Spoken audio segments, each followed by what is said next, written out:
All right, quarterfinals workouts are here, and we're going to give you guys our first initial thoughts. We've got a short video on each of the workouts, but this video is just a little bit of an overview of our thoughts on the quarterfinals tests and the orders of them and that kind of thing. Yep. But what are we thinking, Bun? How do you like the workouts? There are definitely different quarterfinals than we've seen before. I think everyone's going to be a bit upset that it's not heavier and there's not as much, I guess, skill density as a lot of people would have liked. But I also like it in the fact that they've gone a different route. It is more inclusive, and it's just workouts that you can go really, really hard on. Yeah. So the intensity comes from going faster and getting through this stuff aggressively versus being limited by a weight, being limited by like multiple gymnastics movements in a workout, and you can't get through it because you don't have the shoulder endurance or the strength to do it. Yeah, they've got some sort of more generous time caps. Yes. So people can feel like they've still got to work out and been able to get those skills that might be more challenging for them. And then the best of the best are going to be able to just have to put the foot down and go pretty quick. Nail it. Yeah.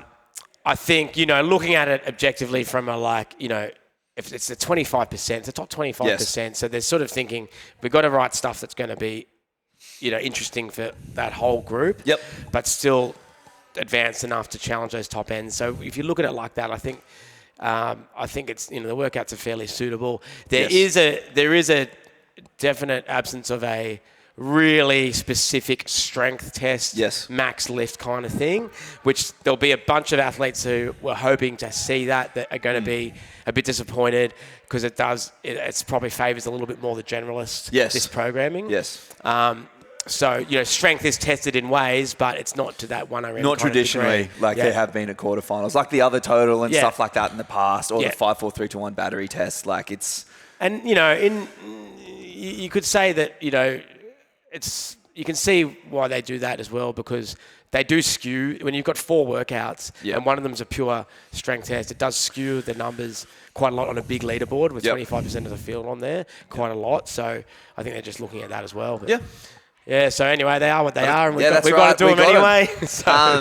So the big question now. When you go to dinner, mum's made home cooked meal, are you veggies first and then meat kind of guy, or are you like, I want the good thing in and out? Are you sort of giving me a metaphor for the order, what we're gonna go into. Order of the workouts? Absolutely. We're going to segue straight into that. I love it. Yeah, so 4 workouts. You've got the option to what order you want to do these things in. Yeah. You might want to do the one that's the most appealing, so you can really smash it and get some excellence out there. That's right. And procrastinate on the ones you don't like. On the strict handstand push-ups. Or you might be eat the veggies first guy and want to just get that one out of the way so you can have it done while you're fresh. Potentially have it up your sleeves if you need to do it again later even.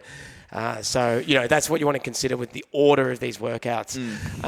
Looking at the workouts. Yeah, general recommendation. It's very specific to the individual. But I think a common thing that we're going to recommend to a lot of our athletes, depending on where their strengths and weaknesses are, is to do workout 4 first. Yep. We feel like that's the least overall taxing on the CNS and the body and the sort of just a general beat down on the body. So I'm talking about the one with the handstand push-ups and the rowing. And also you kind of want fresh triceps for that one. It's not ideal to have done a bunch of high-intensity burpees and other stuff beforehand. Yep. You want your upper body to be kind of pretty fresh for that workout as well. So the fact that it's less damaging on the body and it's and you want your triceps fresh, we're recommending for a lot of people to consider doing that first. Yeah. It probably leaves room to do another workout that same day. If you have the time and if you want to. Yeah, depending on your schedule and all that stuff. And our second most likely scenario, to do, say, second would be workout 1, which is the burpee overhead squat.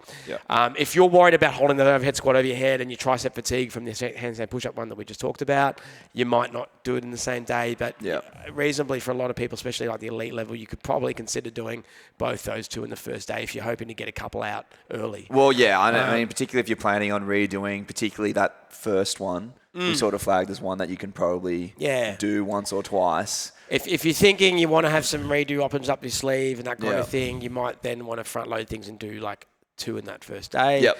It can also be a really good strategy just to be like, okay, I'm hitting 1 a day, and I'm locking in for and this I'm one. making sure they're going to be real good. I'm doing my homework, I'm practicing, and then I'm hitting them good. Yeah. So you've got sort of that option as well. The deadlift one we're saying is That's probably the one that's the most sort of neurologically fatiguing on the body and your lower back and your glutes and your hamstrings. 300 dubs isn't that bad, but I think that's like you're saying, that's the one that you're going to feel it for a few days. You probably feel it the most. Yeah. And if it's a week, if it's not your strong, if it's your weakest out of the 4 workouts, that's a bit of a tricky one because you got to be careful. You know, do you want to do it early when you're more fresh? Yeah.